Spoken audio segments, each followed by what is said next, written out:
Welcome all of you to our channel Lab Tech Guru.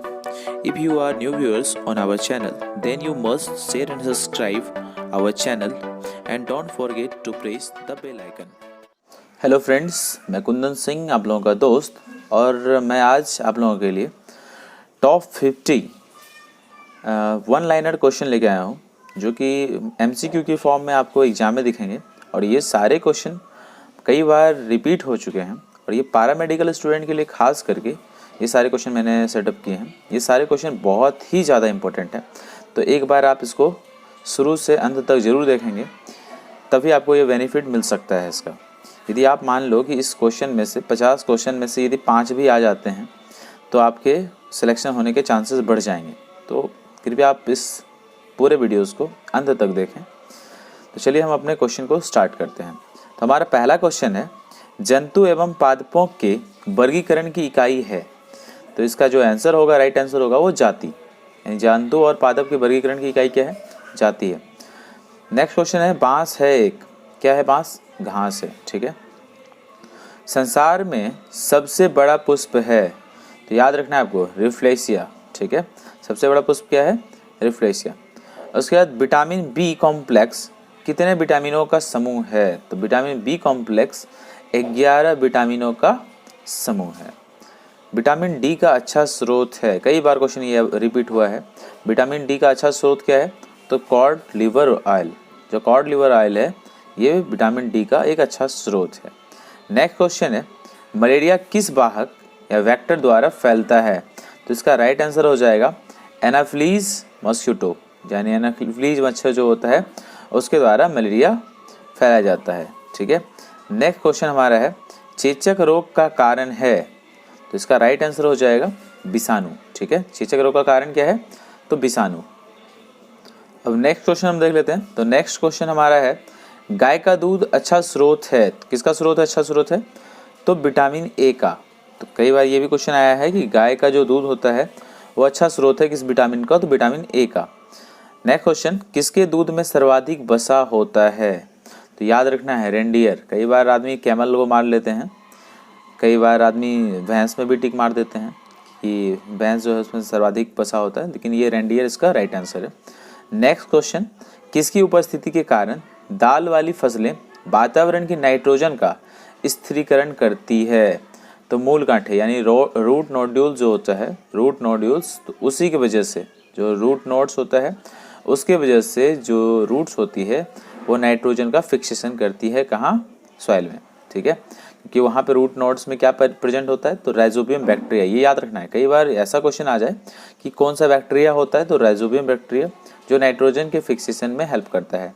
Next question, कोशिका का सबसे छोटा कोशिकांग है, यानी जो सेल होता है उसका सबसे छोटा कोशिकांग कौन सा होगा?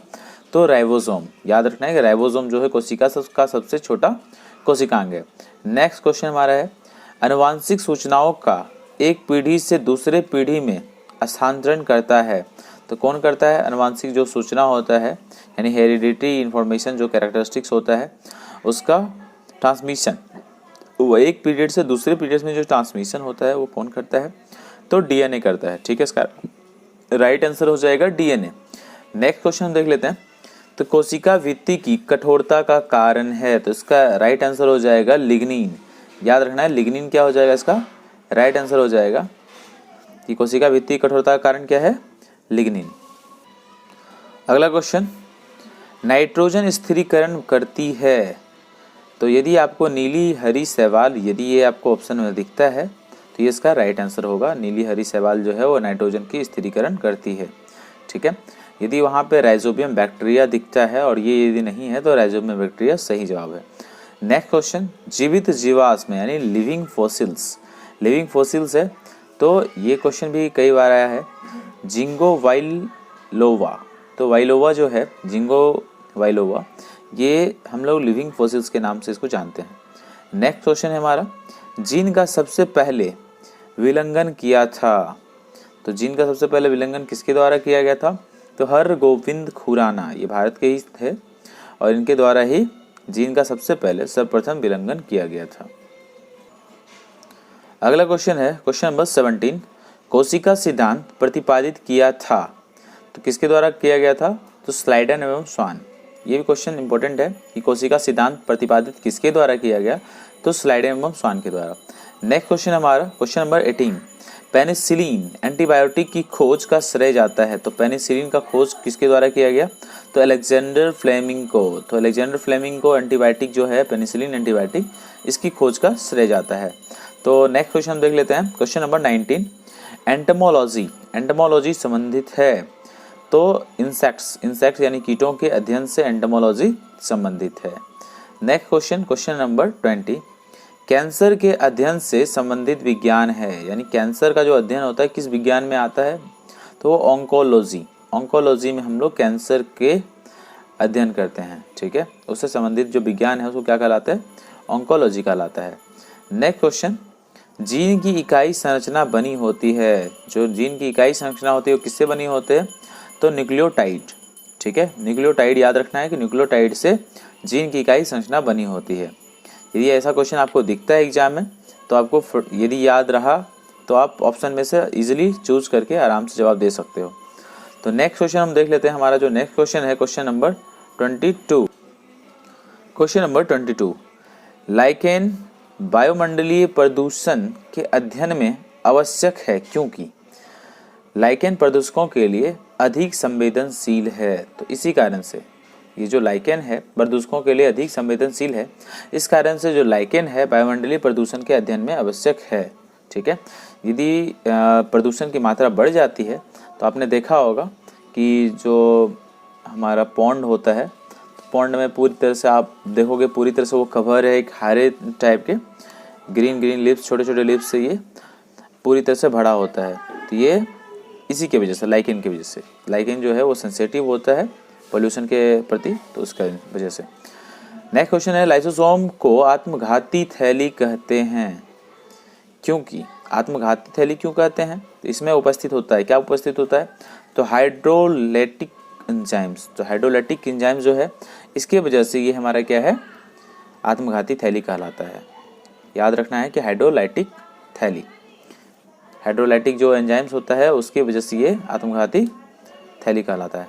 नेक्स्ट क्वेश्चन है हमारी, एक जीवाणु जो मनुष्य और अन्य स्तनधारियों की आंत में रहता है। एक जीवाणु का नाम बोलना है जो मनुष्य और अन्य स्तनधारी जो हैं उनके आंत में रहेगा। ऐसा नहीं कि सिर्फ ह्यूमंस, ये एनिमल्स भी हैं, इसके भी आंत में इंटेस्टाइन्स में ये प्रेजेंट होता है।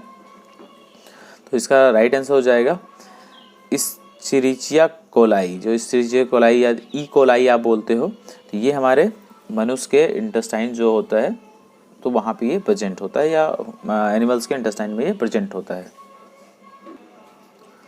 क्वेश्चन नंबर 24 हमने देख लिया कि इकोलाई जो होता है मनुष्य और स्तनधारियों के आंत में होता है। अब नेक्स्ट क्वेश्चन 25 नंबर देख लेते हैं। तो कोशिकीय क्रियाओं हेतु तुरंत ऊर्जा प्राप्ति का स्रोत है, यानी जो सेल जो फंक्शन करता है उसके लिए तुरंत ऊर्जा कहाँ से मिलता है, किस स्रोत से मिलता है, तो एटीपी, एडिनो ट्राइफॉस्फेट। कई बार इसका फुल फॉर्म भी आता है, तो याद रखना है आपको एडिनो ट्राइफॉस्फेट। एडीपी यदि होगा तो एडिनो डाइफॉस्फेट, ठीक है। नेक्स्ट क्वेश्चन हमारा 26 नंबर, पौधे में नाइट्रोजन का उपयोग किस रूप में होता है। तो पौधे जो नाइट्रोजन का इस्तेमाल करता है वो नाइट्रेट के फॉर्म में, ठीक है। तो नाइट्रेट के रूप में पौधे नाइट्रोजन का उपयोग करता है। नेक्स्ट क्वेश्चन हमारा है, डीएनए संरचना का सही मॉडल प्रस्तुत किया था। तो डीएनए जो संरचना है उसका सही मॉडल किसके द्वारा प्रस्तुत किया गया था, तो इसका राइट आंसर हो जाएगा वाटसन एवं क्रिक ने। वाटसन और क्रिक जो है डीएनए संरचना का सही मॉडल प्रस्तुत किया था। ये क्वेश्चन भी कई बार रिपीट हो चुका है, तो आपको इन सारे क्वेश्चन को बिल्कुल अपने माइंड में सेट कर लेना है। नेक्स्ट क्वेश्चन 28 यानी क्वेश्चन नंबर 28 देख लेते हैं। तो ऑरल पोलियो वैक्सीन की खोज किसने की। तो ये भी इंपॉर्टेंट क्वेश्चन कि ऑरल पोलियो वैक्सीन जो है इसकी खोज किसके द्वारा की गई है, तो जॉन सॉल्क ने। तो जॉन सॉल्क ने ऑरल पोलियो वैक्सीन की खोज की है। नेक्स्ट क्वेश्चन 29, योगतम की उत्तरजीविता। तो योगतम की उत्तरजीविता का सिद्धांत प्रतिपादित किया था तो चार्ल्स डार्विन। इसके अकॉर्डिंग यही था कि यानी जो एनवायरनमेंट के लिए सूटेबल होगा वो एनवायरनमेंट में सर्वाइव कर पाएगा, यदि जो सूटेबल नहीं होगा एनवायरनमेंट के लिए वो क्या होगा, वो यहाँ से विलुप्त हो जाएगा। तो ये योगतम की उत्तरजीविता। नेक्स्ट क्वेश्चन हमारा, संग्रहित ऊर्जा को संचलित ऊर्जा में परिवर्तित करता है। संग्रहित ऊर्जा को संचलित ऊर्जा में कौन करता है? तो माइटोकॉन्ड्रिया। याद रखना है, संग्रहित ऊर्जा है उसको संचलित ऊर्जा में परिवर्तित करता है, कौन करता है? तो माइटोकॉन्ड्रिया। नेक्स्ट क्वेश्चन, रुधिर वर्ग की खोज किसने की? यानी जो ब्लड ग्रुप है इसकी खोज किसने की? तो इसका राइट आंसर हो जाएगा लैंडस्टीनर। लैंडस्टीनर ने रुधिर वर्ग की खोज की। नेक्स्ट क्वेश्चन हमारा, क्वेश्चन नंबर 32, मानव जाति का विकास मुख्यतः हुआ था। तो मानव जाति का विकास मुख्यतः कहाँ हुआ था? तो इसका राइट आंसर हो जाएगा अफ्रीका में। यदि ऐसा क्वेश्चन आता है तो आपको जवाब देना है अफ्रीका। नेक्स्ट क्वेश्चन हमारा, हरित क्रांति की सफलता से संबंधित वैज्ञानिक हैं। तो हरित क्रांति की सफलता से संबंधित वैज्ञानिक कौन है? तो नॉर्मन बोरलॉग। ठीक है, याद रखना है, नॉर्मन बोरलॉग जो है वो हरित क्रांति की सफलता से संबंधित वैज्ञानिक हैं। नेक्स्ट क्वेश्चन, मनुष्य के एक हेमोग्लोबिन अणु से ऑक्सीजन के कितने अणु संयुक्त हो सकते हैं? यानी मनुष्य का जो एक हेमोग्लोबिन अणु होता है उसमें ऑक्सीजन कितने अणु जुड़ सकते हैं ऑक्सीजन के? इसका राइट आंसर हो जाएगा 4। क्वेश्चन नंबर 35, सांस के साथ अंदर ली गई वायु यानी इंस्पायर्ड एयर जो है में ऑक्सीजन होता है, ऑक्सीजन कितना प्रतिशत होता है? तो इसका राइट आंसर हो जाएगा 20। ठीक है, 20% जो होता है वो ऑक्सीजन होता है। नेक्स्ट क्वेश्चन हम देख लेते हैं। तो नेक्स्ट क्वेश्चन हमारा है क्वेश्चन नंबर 36, फेफड़ों की क्रियात्मक इकाई है। तो फेफड़े की जो क्रियात्मक इकाई है वो क्या हो जाएगा? तो एल्वियोली। जो एल्वियोली हम लोग देखते हैं एयर से भी इसको बोलते हैं, तो एल्वियोली जो है वो क्या है? फेफड़े की क्रियात्मक इकाई है। उसके बाद हम क्वेश्चन नंबर 37 में चल लेते हैं। तो 37 क्या बोल रहा है? मानव शरीर में मांसपेशियों की कुल संख्या कितनी है? हड्डियों की कुल संख्या तो कई बार पूछता रहता है, 206 तो आप लोग हमेशा आराम से इजी वे में मार दोगे। तो मानव में मांसपेशियों की कुल संख्या कितनी है? यदि ये क्वेश्चन आता है उसका राइट आंसर हो जाएगा 639, यानी 639 इतने मांसपेशियां प्रेजेंट होते हैं हमारे मानव शरीर में। तो नेक्स्ट क्वेश्चन हम देख लेते हैं। हमारा जो नेक्स्ट क्वेश्चन है, कीटों में श्वसन अंग होता है, उसको हम लोग श्वसन नाल भी बोलते हैं या तो ट्रैकिया, इंग्लिश में हम लोग ट्रैकिया बोलते हैं। तो कीटों में श्वसन अंग क्या है? ट्रैकिया, यानी स्मॉल पोर्ट्स होता है शरीर के ऊपर, उसी के थ्रू वो क्या करेगा? रिस्पायरेशन करेगा, यानी एक्सचेंज ऑफ रिस्पायरेटरी गैसेस। ठीक है, नेक्स्ट क्वेश्चन हमारा क्वेश्चन नंबर 39, जोक या लीच का श्वसन अंग है, क्या है? यानी जोक जो होता है वो त्वचा से सांस लेती है, तो ये स्किन इसका हो जाएगा राइट आंसर। जोक या लीच का श्वसन अंग क्या है? तो त्वचा है। क्वेश्चन नंबर 40, ईसीजी द्वारा जांच की जाती है। ईसीजी के द्वारा हम लोग क्या जांच करते हैं? तो ये हृदय स्पंदन की। ठीक है, इलेक्ट्रोकार्डियोग्राम ग्राफ, ये जो है इलेक्ट्रोकार्डियोग्राफ जो है वो क्या मेजर करता है? वो हृदय स्पंदन की जांच करता है। ठीक है, उसके बाद नेक्स्ट क्वेश्चन हमारा, हृदय के चारों ओर जो पाई जाने वाली झिल्ली है उसको हम लोग क्या बोलते हैं? राइट आंसर इसका हो जाएगा पेरिकार्डियम। याद रखना है आपको, ये पेरिकार्डियम क्या है? एक लेयर है जो हार्ट के सराउंड्स ये पाया जाता है। ठीक है, नेक्स्ट क्वेश्चन हमारा क्वेश्चन नंबर 42, रुधिर दाब का मापन करते हैं, यानी जो हमारा ब्लड प्रेशर होता है उसको हम लोग कैसे मेजर करते हैं? किसके द्वारा मेजर करते हैं? तो स्फेग्मोमैनोमीटर। तो स्फेग्मोमैनोमीटर जो है इसके द्वारा हम लोग रुधिर दाब का मापन करते हैं।